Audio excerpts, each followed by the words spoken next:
जय हिंद, वंदे मातरम। साथियों, स्वागत है डेली स्टडी यूट्यूब चैनल में। आज की वीडियो में बिहार फायरमैन के लिए टॉप 100 क्वेश्चंस कराऊंगा जो कि आपके एग्जाम से रिलेटेड होगा, तो इस वीडियो के अंत तक बने रहिएगा। पहला प्रश्न आपकी स्क्रीन पर आ चुका है कि हड़प्पा किस नदी के तट पर स्थित है। और आपको जो भी प्रश्न का आंसर पहले से मालूम हो वो आप नीचे कमेंट बॉक्स में बता सकते हैं। तो देखिए, हड़प्पा जो है ये आपका रावी नदी के किनारे स्थित है, तो ऑप्शन नंबर डी यहाँ पे सही जवाब होगा। अच्छा, हड़प्पा सभ्यता को और किस सभ्यता के नाम से जाना जाता है, तो ध्यान रखिएगा, सिंधु घाटी सभ्यता के नाम से जाना जाता है। हड़प्पा सभ्यता की खोज सबसे पहले किसने की थी? दयाराम साहनी ने की थी। कब की थी? 1921 ईस्वी में की थी। अगला देखिए क्वेश्चन नंबर 2, भारत में राष्ट्रीय एकता दिवस किसको समर्पित है? तो राष्ट्रीय एकता दिवस जो है इंडिया में समर्पित है सरदार वल्लभ भाई पटेल जी को, तो ऑप्शन बी यहाँ पे सही होगा। तो देखिए, राष्ट्रीय एकता दिवस को नेशनल यूनिटी डे के रूप में भी मनाया जाता है। अच्छा, राष्ट्रीय एकता दिवस कब मनाया जाता है? 31 अक्टूबर को मनाया जाता है प्रत्येक साल। अगला देखिए क्वेश्चन नंबर 3, फलों को पकाने के लिए कौन सी गैस का इस्तेमाल किया जाता है? जैसे कि कच्चा आम हो गया, कच्चा केला हो गया, उसमें आप जानते हैं कि गैस मार करके उसको पका दिया जाता है जल्दी, मतलब बिजनेस एक तरह से हो गया। तो वो उसमें कौन सा गैस का इस्तेमाल किया जाता है? एथिलीन गैस का प्रयोग करता है, तो ऑप्शन नंबर बी यहाँ पे सही जवाब है।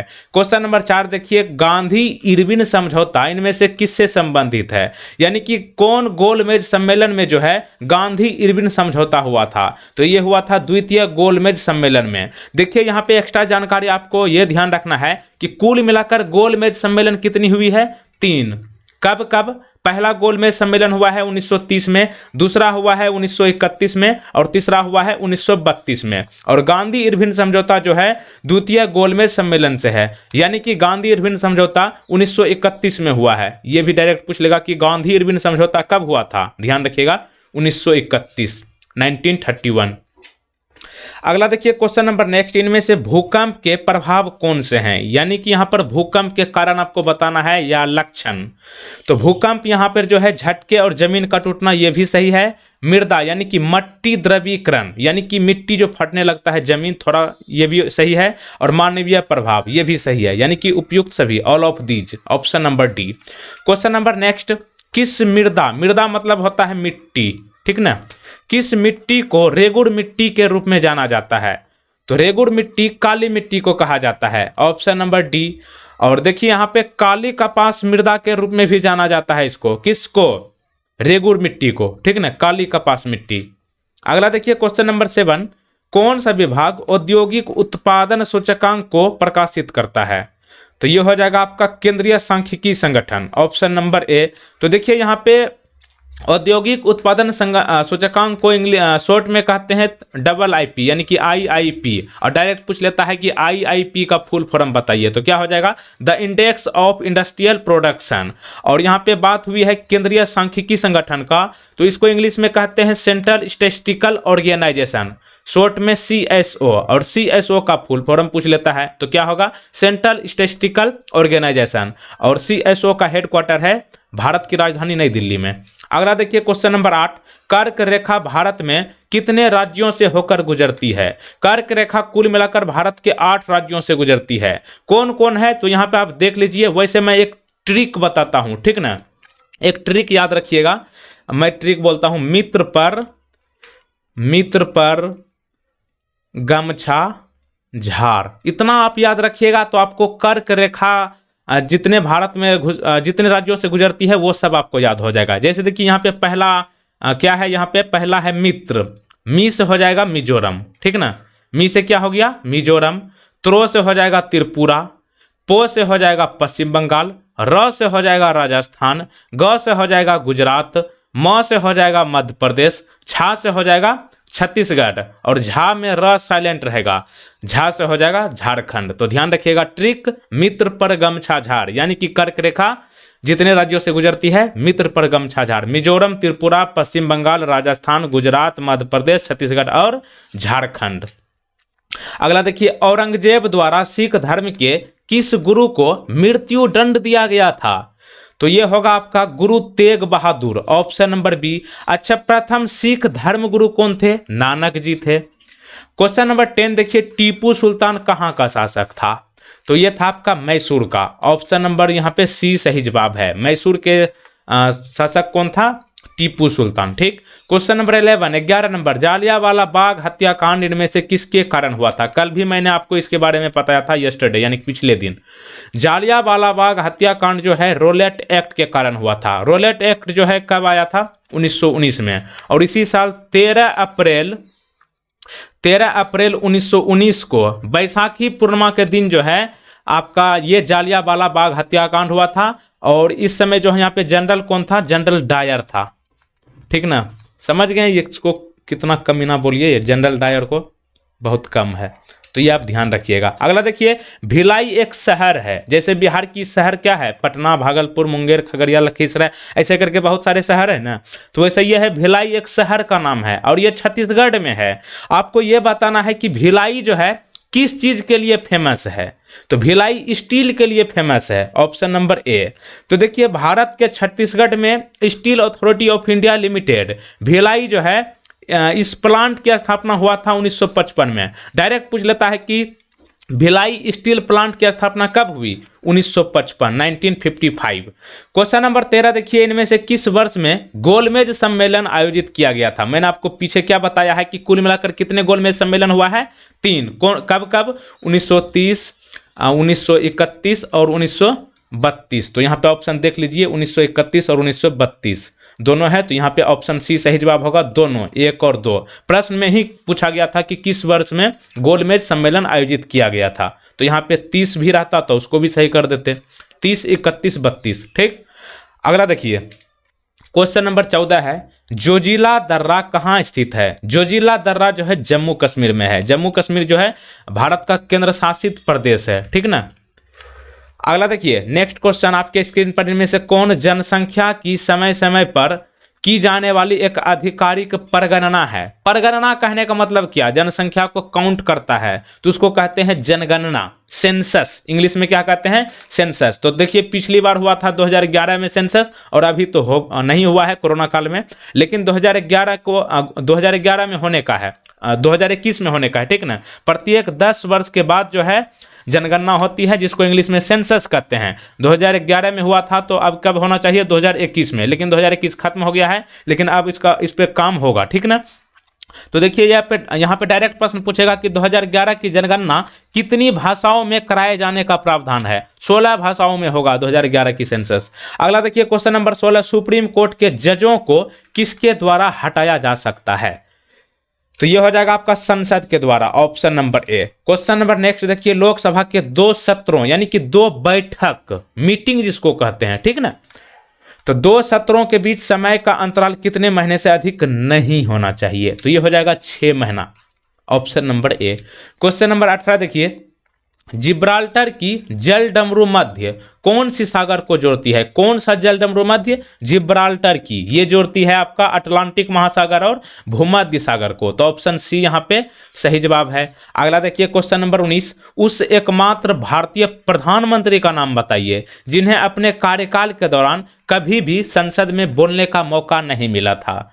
तो ये हो जाएगा आपका Chaudhary Charan Singh ji. Option number B. Direct प्रश्न पूछ लेगा कि चौधरी चरण सिंह भारत के कौन से नंबर के प्रधानमंत्री थे? तो 5वें नंबर के थे, और ये संसद में एक बार भी नहीं गया था चौधरी चरण सिंह जी। क्वेश्चन नंबर 20 देखिए, यहाँ पे भारतीय संविधान का सबसे लंबा संशोधन कौन सा है? संविधान का सबसे लंबा संशोधन जो है 42वां संविधान संशोधन है। ठीक ना। ऑप्शन नंबर सी यहाँ पे राइट आंसर है। अच्छा देखिए, 42वां संविधान संशोधन कब हुआ था? 1976 में। और डायरेक्ट प्रश्न पूछ लेता है कि मिनी यानी कि मिनी कॉन्स्टिट्यूशन, जिसको हिंदी में कहते हैं संविधान, छोटा संविधान, मिनी कॉन्स्टिट्यूशन का हिंदी में क्या मतलब होता है? छोटा संविधान। छोटा संविधान किसे कहा जाता है? यही है 42वां संविधान संशोधन। इंदिरा गांधी का संविधान किसे कहा जाता है? यही है 42वां संविधान संशोधन, जो कि 1976 में हुआ था, 1976। ठीक ना। अगला देखिए, क्वेश्चन नंबर 21, लोकसभा चुनाव के लिए उम्मीदवार बनने के लिए न्यूनतम आयु कितनी होनी चाहिए? यानी कि लोकसभा का जो होता है चुनाव उसका उम्मीदवार बनने के लिए न्यूनतम आयु पूछा आपसे जा रहा है, तो ये होगा आपका 25 वर्ष। तो देखिए लोकसभा का जो सदस्य बन सकते हैं वो प्रधानमंत्री भी बन सकते हैं। तो प्रश्न इस तरह से भी पूछ लेता है कि भारत का प्रधानमंत्री बनने के लिए न्यूनतम आयु कितनी होनी चाहिए? 25 वर्ष ही काफी है, कम से कम 25 वर्ष होनी चाहिए। ठीक, अगला देखिए क्वेश्चन नंबर 25, संविधान के अनुच्छेद 80 में राज्यसभा का अधिकतम सीटें कितना हो सकता है? तो देखिए संविधान के किस अनुच्छेद में राज्यसभा का सीट के बारे में बताया गया है? तो यहां प्रश्न में ही आंसर है अनुच्छेद 80। ठीक, और अधिकतम सीटें कितना हो सकता है? 250। ऑप्शन नंबर ए। वर्तमान में कितना है? 245 जो है अभी फिलहाल है, 5 और बढ़ाया जा सकता है। अगला देखिए फॉरवर्ड ब्लॉक के संस्थापक कौन थे? फॉरवर्ड ब्लॉक के संस्थापक थे सुभाष चंद्र बोस जी, ऑप्शन नंबर ए। और फॉरवर्ड ब्लॉक की स्थापना कब हुई? 1939 में, 1939 में, तारीख थी 3 मई। अगला देखिए अगला प्रश्न है आपका, सतपुरा और विंध्य पर्वतमाला के बीच इनमें से कौन सी नदी बहती है? कौन कौन सा पर्वत? सतपुरा और विंध्य पर्वतमाला, इन दोनों के बीच नर्मदा नदी बहती है, ऑप्शन नंबर बी। और नर्मदा नदी को जो है मध्य प्रदेश का स्वर्ण रेखा भी कहा जाता है। ठीक ना, नर्मदा नदी जो है मध्य प्रदेश के कहां से निकलती है? अमरकंटक से। डायरेक्ट पूछ लेगा कि नर्मदा नदी कहां से निकलती है? अमरकंटक से। अमरकंटक किस राज्य में है? मध्य प्रदेश में। मध्य प्रदेश को शॉर्ट में एमपी कहते हैं। ठीक, जैसे यूपी होता है ना, उसी तरह MP, UP, MP, Bihar. Bharat में किस राज्य की जनसंख्या सबसे कम है? तो देखिए सबसे पहले आपको बता दूं कि भारत में सबसे ज्यादा जनसंख्या जो है उत्तर प्रदेश का है। ठीक, और घनत्व के मामले में यानी कि जहां पर ज्यादा आदमी हो और जमीन कम हो, यानी कि घर, एक ही घर में बहुत ज्यादा आदमी रहता है, 7, 8, 9, 10 ऐसे कर करके, तो वह है अपना बिहार ही है। ठीक, लेकिन सबसे ज्यादा है आपका उत्तर प्रदेश में, ज्यादा काउंट कीजिएगा घनत्व के मामले में, यानी कि 1 किलोमीटर के अंतर्गत जो है बहुत आदमी रहता है बिहार में, इस मामले में हो गया। और सबसे कम जनसंख्या है सिक्किम में। ठीक, अगला देखिए पासी कोंकी किस राज्य का लोक नृत्य है? पासी कोंकी जो है ये एक लोक नृत्य है। आप देख सकते हैं इस तरह से ये डांस होता है। ठीक ना, पासी कोंकी, ये सब महिलाएं को आप देख सकते हैं ये डांस करती है, और ये अरुणाचल प्रदेश से संबंधित है। और पासी कोंकी का दूसरा नाम क्या है? आबंग। आबंग। अगला देखिए किस दिन अंतर्राष्ट्रीय जैव विविधता दिवस मनाया जाता है? तो ये मनाया जाता है 22 मई को, ऑप्शन नंबर सी यहां पे लॉक किया जाए। अगला देखिए यहां पे आपको बता दें कि 20 मई को रेस्क्यू डॉग डे भी मनाया जाता है। और विश्व वर्षा वन दिवस कब मनाया जाता है? 22 जून को। और विश्व दूरसंचार दिवस यानी कि टेलीविजन से संबंधित है, वर्ल्ड टेलीविजन डे, तो ये होगा आपका 17 मई को मनाया जाता है। अगला देखिए किसने भारत के संविधान के अनुच्छेद 370 का मसौदा तैयार किया था? देखिए आपने कुछ दिन पहले आपने सुना होगा अनुच्छेद 370 के तहत जो है जम्मू कश्मीर को विशेष राज्य का दर्जा प्राप्त था, लेकिन वो अब खत्म हो चुका है। अब जो है जम्मू कश्मीर और लद्दाख 2 भागों में बंट गया और ये दोनों केंद्र शासित प्रदेश बन गया। और अनुच्छेद 370 का मसौदा तैयार किया था गोपाल स्वामी अयंगार, ऑप्शन नंबर सी यहाँ पे राइट आंसर है। अगला देखिए क्वेश्चन नंबर 29 नंबर 29 नंबर, बुनियादी शिक्षा की वर्धा योजना किसने प्रस्तावित की थी? बुनियादी शिक्षा की वर्धा योजना जो है ये प्रस्ताव लाया था महात्मा गांधी जी ने, ऑप्शन नंबर सी। अगला देखिए कृष्णा नदी का उद्गम स्थल कहाँ है? यानी कि कृष्णा नदी कहाँ से निकलती है? ये निकलती है महाबलेश्वर से, ऑप्शन नंबर सी। अगला देखिए हड़प्पा सभ्यता की खोज किसने की? 1 नंबर क्वेश्चन में हम आपको बताए थे, अभी यही वीडियो की शुरुआत में पहला प्रश्न यही था। हड़प्पा सभ्यता की खोज दयाराम साहनी जी ने किया था, ऑप्शन नंबर ए। वर्ष क्या थी? 1921। संविधान का कौन सा अनुच्छेद नए राज्यों के गठन से संबंधित है? यानी कि भारत में अगर कोई नया राज्य बनाना हो तो आपको कौन सी संविधान का पालन करना होगा? संविधान का कौन सा अनुच्छेद को? तो ये होगा अनुच्छेद 3। अगला देखिए क्वेश्चन नंबर 33 नंबर, मानव विकास रिपोर्ट पहली बार कब प्रकाशित हुई थी? ह्यूमन डेवलपमेंट रिपोर्ट, तो ये हुआ था पहली बार रिपोर्ट तैयार हुआ था 1990 में, 1990। ओके, क्या हो गया भाई? अगला देखो नेक्स्ट, खुंग किस राज्य का पारंपरिक वाद्य यंत्र है? ये देखिए जो है इसको कहा जाता है खुंग। ये बेसिकली जो है बजता है, जैसे ढोलक बजता है ना उसी तरह से ये भी बजता है, इसको कहते हैं खुंग। और ये जो है आपका मिजोरम का वाद्य यंत्र है। ठीक ना, ऑप्शन नंबर बी। नर्मदा नदी का उद्गम स्थल कौन सा है? नर्मदा नदी जो है अमरकंटक से निकलती है, ऑप्शन नंबर ए। अमरकंटक से और भी कई सारे नदियां निकलती हैं, जैसे कि नर्मदा नदी तो निकलती है, सोन नदी निकलती है और जोहिला नदी। और सोन नदी और जोहिला नदी ये दोनों नदी जो है ये आपका क्या बोलते हैं, नर्मदा नदी का सहायक नदी है, ठीक ना। गोगोना किस, देखिए भाई, ठीक है, हाँ, जोहिला नदी और सोन नदी और नर्मदा नदी ये सभी जो है अमरकंटक से निकलती है, अमरकंटक की पहाड़ी से। अगला देखिए, गोगोना किस राज्य का एक लोकप्रिय संगीत वाद्य यंत्र है। ये एक बजने वाला है, इसका नाम है गोगोना, गोगोना। और ये जो है आपका असम का वाद्य यंत्र है, ऑप्शन नंबर ए। अगला देखिए, तापमान की मूल एसआई इकाई क्या है।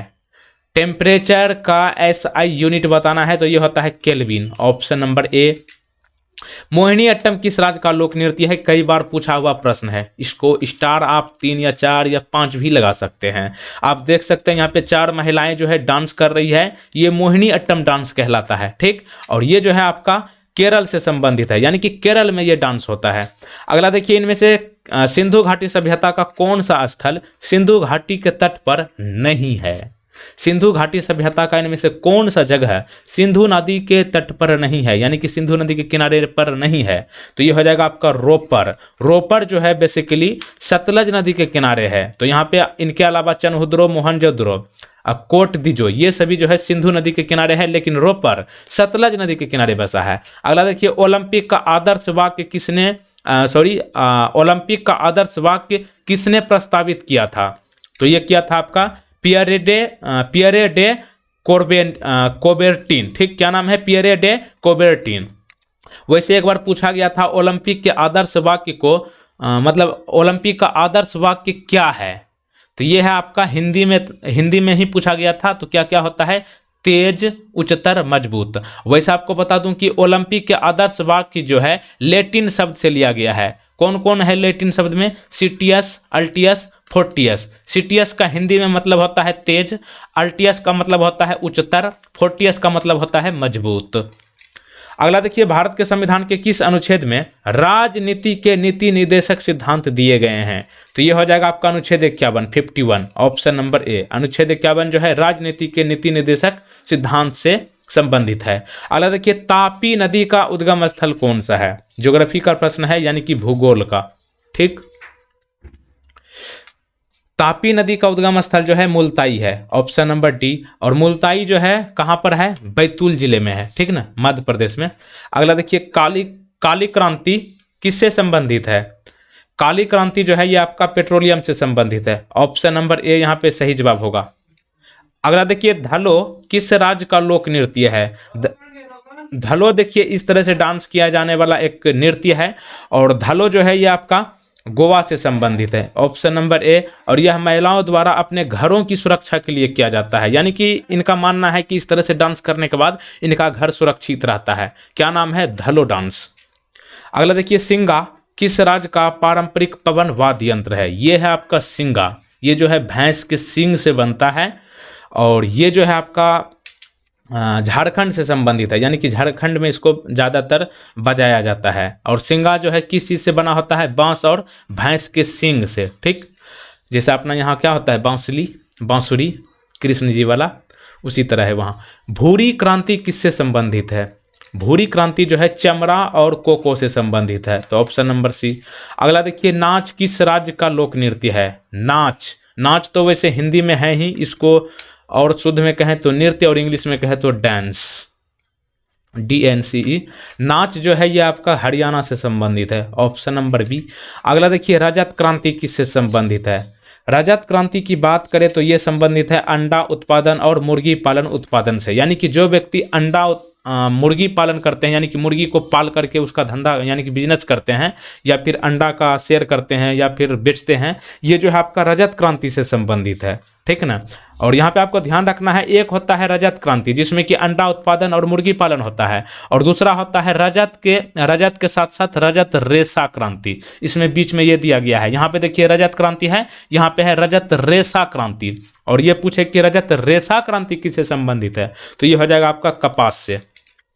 अगला देखिए, इनमें से कौन सा एक पोर्टेबल नहीं है। तो सबसे पहले आपको बता दें पोर्टेबल का मतलब क्या होता है। पोर्टेबल का मतलब होता है एक जगह से दूसरी जगह आसानी से कोई भी चीज़ को लेकर जाना, ठीक। जैसे कि कैमरा को हाथ में लेकर कहीं भी जा सकते हैं। मोबाइल तो देखिएगा हर किसी के पॉकेट में रहता है और इसको कहीं भी आसानी से लेकर जा सकते हैं। लैपटॉप भी बैग में लेकर जा सकते हैं। और एक होता है डेस्कटॉप कंप्यूटर, यानी कि आप देखिएगा दुकान में जो रहता है, ऑनलाइन वाला के दुकान में ज़्यादातर वो डेस्कटॉप रखते हैं। तो वहाँ पर क्या होता है, उसके पास जो कई सारे डिवाइसेस रहते हैं, जैसे कि ये हो गया आपका यूपीएस, ये हो गया मॉनिटर, कीबोर्ड, साउंड, स्पीकर, बहुत सारी चीज़ें रहते हैं। तो इसको कहते हैं डेस्कटॉप कंप्यूटर। और इसको आसानी से हम कहीं भी लेकर जाने में सक्षम नहीं हो पाएंगे, इसको यानी कि आसानी से हम नहीं ले जा सकेंगे। तो ये हो जाएगा आपका पोर्टेबल नहीं है। और जिसको आसानी से लेकर जाएंगे वो पोर्टेबल हो जाएगा। तो कैमरा आसानी से चला जाएगा, मोबाइल को आसानी से लेकर कहीं जा सकते हैं, लैपटॉप को बैग में लेकर जा सकते हैं, लेकिन डेस्कटॉप कंप्यूटर को लेकर जाने में परेशानी होगी।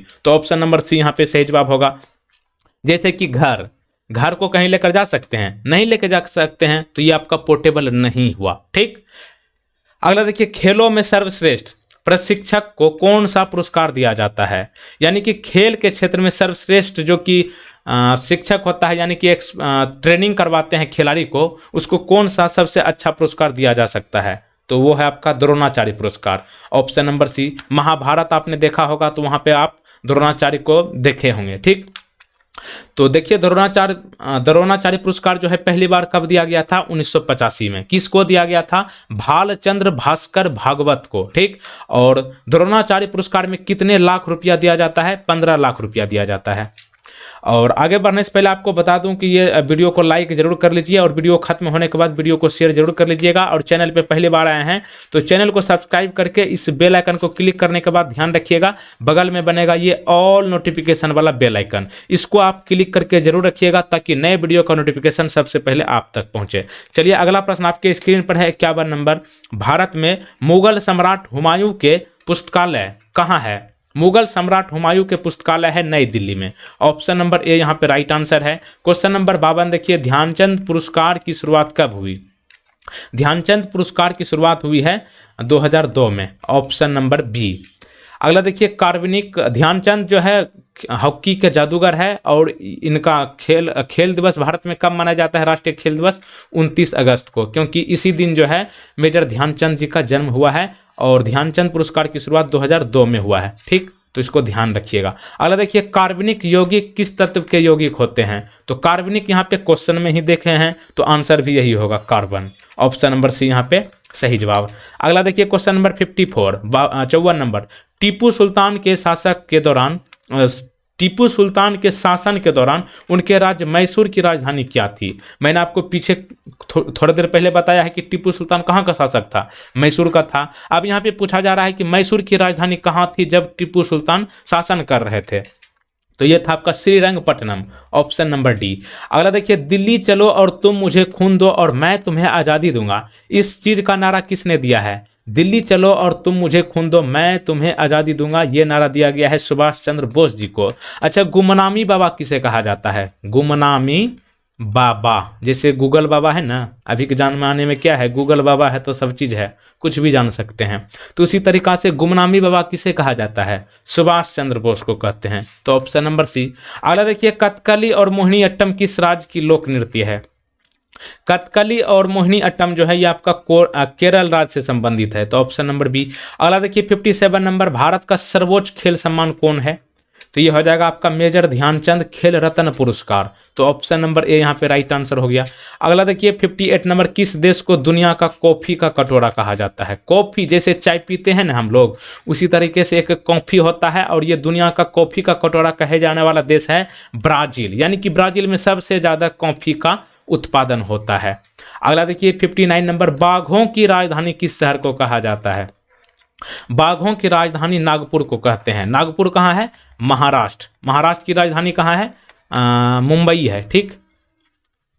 अगला देखिए, question number next. The God of small things के लेखक कौन है। यानी कि एक किताब का नाम है the God of small things. इस पुस्तक के लेखक कौन है, अरुंधति रॉय जी है। ऑप्शन नंबर बी यहाँ पे राइट आंसर है।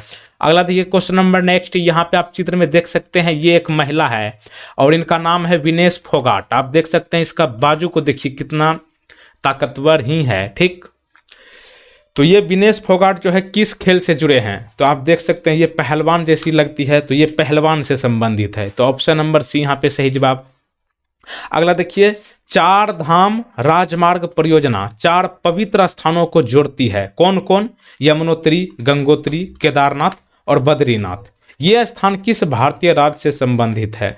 ये चारों जगह जो है, यमुनोत्री, गंगोत्री, केदारनाथ और बद्रीनाथ, ये सभी उत्तराखंड में है। तो ऑप्शन नंबर सी यहाँ पे सही जवाब होगा उत्तराखंड। उत्तराखंड को इंग्लिश का शॉर्ट नेम में कहते हैं यूके। यू से उत्तरा, के से खंड। एक होता है यूके इंटरनेशनल वाला, यूनाइटेड किंगडम, जिसको आप लोग इंग्लैंड कहते हैं, ठीक, इंग्लैंड या फिर ब्रिटेन। तो यहाँ पे अपना इंडिया में यूके, उत्तराखंड। और यहाँ पे गंगोत्री के बारे में आप जानवे करते हैं, भारत की सबसे लंबी नदी, गंगा की उद्गम स्थल, यानी कि गंगा नदी कहाँ से निकलती है? गंगोत्री से। अगला प्रश्न देखिए, किसे न्यूट्रॉन की खोज का श्रेय दिया गया है? न्यूट्रॉन का खोज करने के लिए श्रेय मिला है जे चैडविक को, ऑप्शन नंबर डी। अगला देखिए 64 नंबर, अर्जुन पुरस्कार की शुरुआत कब हुई? अर्जुन पुरस्कार की शुरुआत जो है 1961 में हुई। तो ऑप्शन नंबर बी यहाँ पे सही जवाब। अर्जुन पुरस्कार से सम्मानित होने वाले पहले व्यक्ति कौन थे? कृष्णदास जी थे, ठीक। अगला देखिए, कंप्यूटर का इनपुट डिवाइस इनमें से कौन सा है? देखिए, कंप्यूटर में 2 चीज़ होता है। जैसे हम कंप्यूटर के बारे में थोड़ा हम आपको बताते हैं, थोड़ा बहुत जानकारी जैसे कि मेरे पास है तो हम आपको बता देते हैं। सबसे पहले आपको बता दें कि कंप्यूटर का 2 चीज़ होता है। एक तो होता है इनपुट, एक होता है आउटपुट। इन मतलब क्या होता है में, पुट मतलब क्या होता है? डालना, अंदर डालना, ठीक। और आउट मतलब क्या होता है? बाहर। पुट मतलब बाहर डालना, निकालना एक तरह से कहिए, या फिर डालना। तो देखिए, इन मतलब होता है में, मतलब अंदर डालना। जैसे कि यहाँ पे हम लिख रहे हैं कुछ भी, कुछ लिख रहे हैं, जैसे कि लिखिए रहे हैं कुछ भी, ठीक।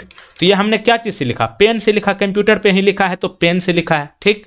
तो ये आप देख रहे हैं, ये हम क्या किया है, इसमें डाले हैं, तब ना आपको दिख रहा है। तो ये हो गया इनपुट, यानी कि जो ये आपका एक मेरे पास पेन है, ये हो गया आपका इनपुट। और आप देख कहाँ रहे हैं? मोबाइल के स्क्रीन पर। तो स्क्रीन को क्या कहेंगे? आउटपुट। मतलब जो चीज़ आपको सूचना दे या फिर दिखाए उसको कहेंगे आउटपुट। और जो चीज़ अंदर, मतलब अंदर जो है डाटा जिससे चला जाए, जैसे कि कीबोर्ड, कीबोर्ड से हम यही सब लिखे हैं, विजिट वेबसाइट dailystudy.co.in वेबसाइट, ये सब कहाँ पे लिखे हैं? स्कैनर, प्रिंटर, ये सब टाइप करके लिखे हैं ना कंप्यूटर से।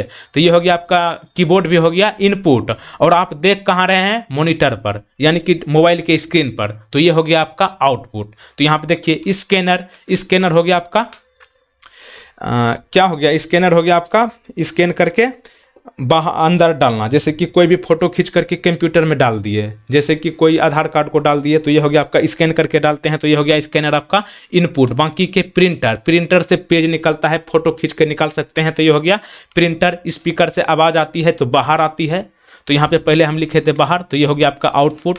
मॉनिटर मतलब स्क्रीन हो गया, जैसे कि मोबाइल का स्क्रीन है, इसको कंप्यूटर की भाषा में मॉनिटर कहा जाता है।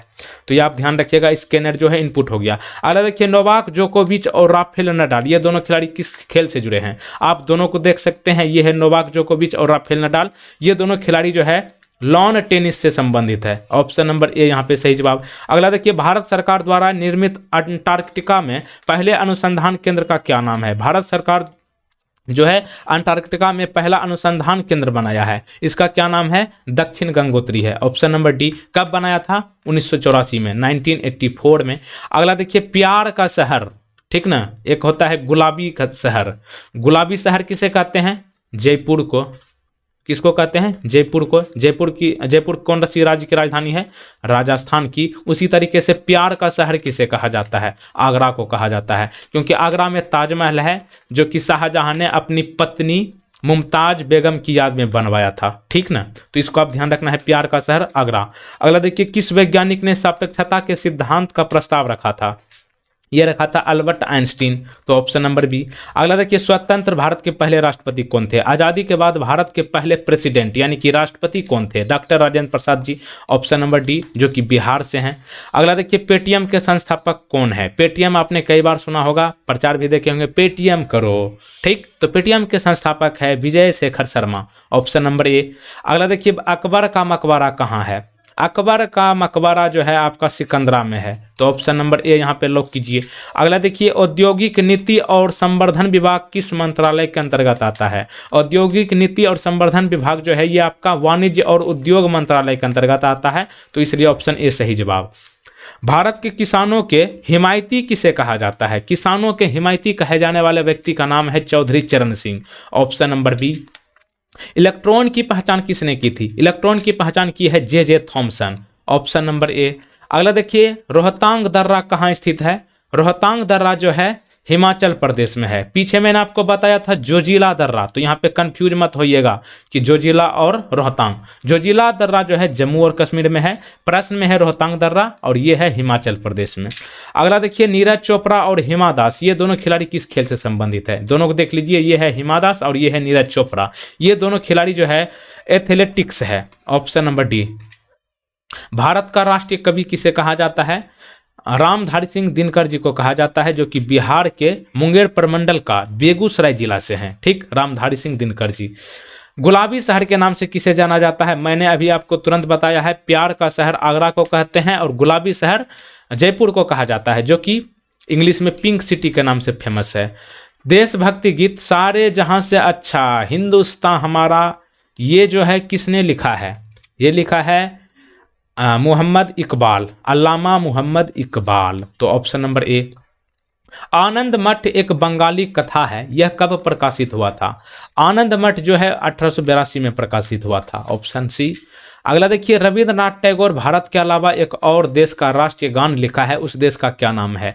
कल ही मैंने आपको वीडियो में बताया था, 45 मिनट का वीडियो था, उसमें आप देखिएगा तो इसको बढ़िया से एक्सप्लेन किए थे।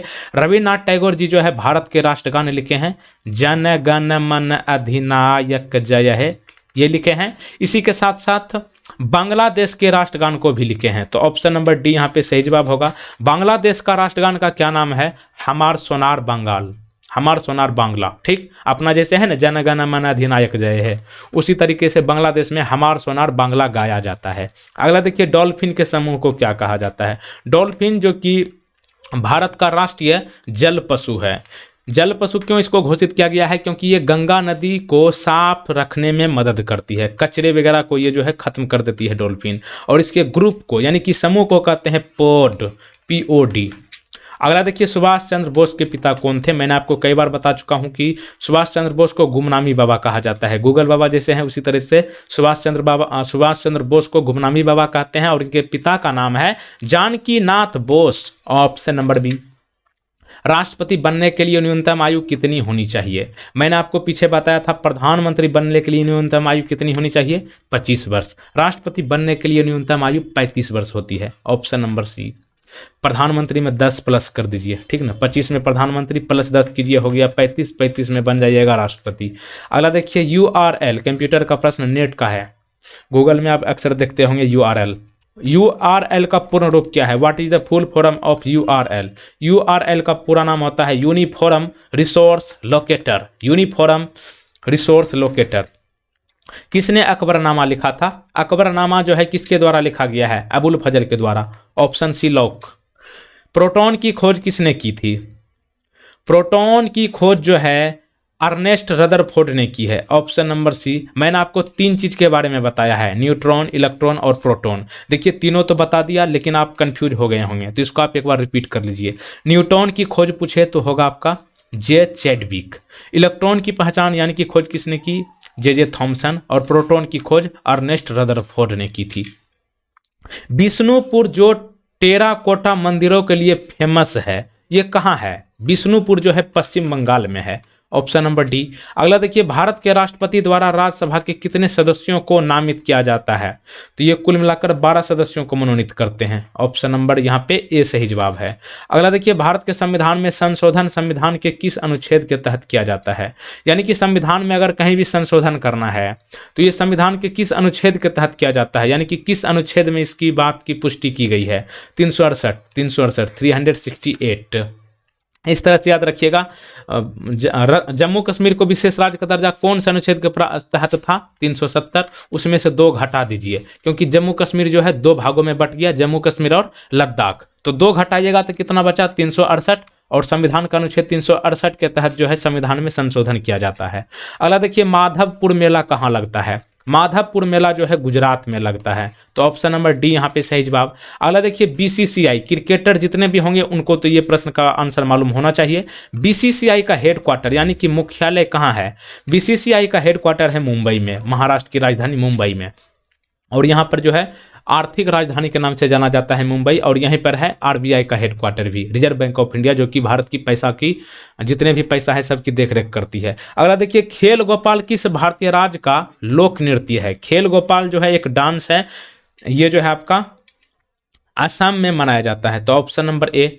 अगला देखिए, नींबू के रस का पीएच वैल्यू कितना होता है? नींबू का जो रस होता है जिसमें कि विटामिन सी भरपूर मात्रा में होता है, इसका पीएच मान कितना होता है? तो 2.5 होता है, तो ऑप्शन नंबर डी। अगला देखिए 96 नंबर, घास, घास को इंग्लिश में क्या कहते हैं? ग्रास। ठीक, घास के स्टडी, अध्ययन को इंग्लिश में क्या कहते हैं? स्टडी, ऐसे लिखा रहता है STUDY। तो देखिए, घास के स्टडी यानी कि स्टडी ऑफ ग्रास को क्या कहा जाता है? इसको कहते हैं एस्ट्रोलॉजी। क्या कहते हैं? एग्रोस्टोलॉजी। ध्यान से सुनिए, एग्रोस्टोलॉजी, घास के अध्ययन। फीफा फुटबॉल विश्व कप 2022 की मेजबानी किस देश के द्वारा की जाएगी? तो देखिए, फीफा वर्ल्ड कप जो होगा फुटबॉल वाला 2022, इसकी मेजबान देश है Qatar, option number C. Coal India Limited का मुख्यालय कहाँ है? Where is the headquarter of Coal India Limited? Coal India Limited की हेडक्वार्टर जो है कोलकाता में है, तो ऑप्शन नंबर बी। इसको याद कैसे रखिएगा? देखिए यहाँ पे पहले से लिखा हुआ है कोल, कोल इंडिया लिमिटेड यानी कि शुरुआत में है कोल, कोल से हो जाएगा कोलकाता। कोलकाता कहाँ की राजधानी है? पश्चिम बंगाल की। अगला देखिए, हरिसेन किस राजा के दरबारी कवि थे? हरिसेन जो है आपका समुद्रगुप्त के दरबारी कवि थे, तो ऑप्शन नंबर डी। अगला देखिए, बंगाल का शोक किस नदी को कहा जाता है? जिस तरह से बिहार का शोक किस नदी को कहते हैं? कोसी नदी को कहते हैं, उसी प्रकार से बंगाल का शोक जो है दामोदर नदी को कहा जाता है, दामोदर नदी। दामोदर नदी कहाँ से निकलती है? छोटा नागपुर से, ठीक ना। छोटा नागपुर कहाँ है? झारखंड में है, यहीं से निकलती है दामोदर नदी, जो कि बंगाल को तहस नहस कर देती है।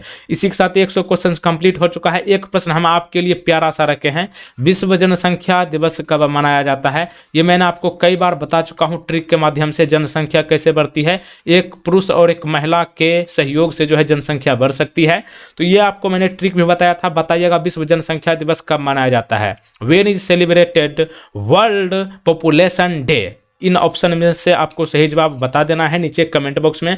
और आपको बता दें कि आप एक लंबी वीडियो नहीं देखे हैं जिसमें कि हम आपको 300 क्वेश्चंस लगातार टॉप लेवल का कराया हूं, उसको आप जरूर देख लीजिए। आपके स्क्रीन पर यहाँ पे दाहिने साइड में आ चुका है, और यहाँ पे आपके सामने बिहार फायरमैन के लिए स्पेशल प्ले लिस्ट आ चुका है, दोनों को देख लीजिए। मिलते हैं अगले वीडियो में। जय हिंद, जय भारत, वंदे मातरम। बड़ों को नमस्ते, छोटे को प्यार, छोटी सी जिंदगी में खुश रहो यार। Thank you.